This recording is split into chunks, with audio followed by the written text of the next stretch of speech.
शरीरातील विविध आरोग्य समस्या काय खावे?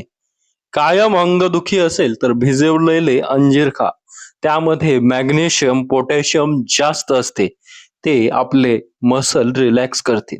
चेहऱ्यावर पिंपल्स येत असतील तर खीरा किंवा काकडीचं सेवन करा. आपलं शरीर थंड करेल आणि आपल्या शरीरातील सूजन कमी करेल.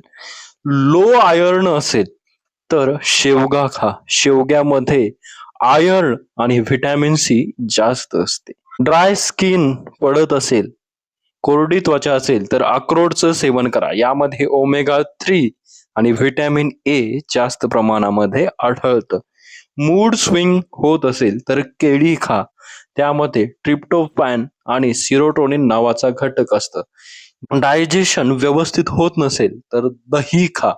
ते प्रोबायोटिक ऍक्शन असते त्याची आणि आपलं गट हेल्थ बूस्ट करण्यामध्ये महत्वाचा रोल प्ले करत असते. अशाच माहितीपूर्ण व्हिडिओसाठी फॉलो करा. हा व्हिडिओ जास्तीत जास्त शेअर आणि रिशेअर करा आणि हो, कमेंट करायला विसरू नका.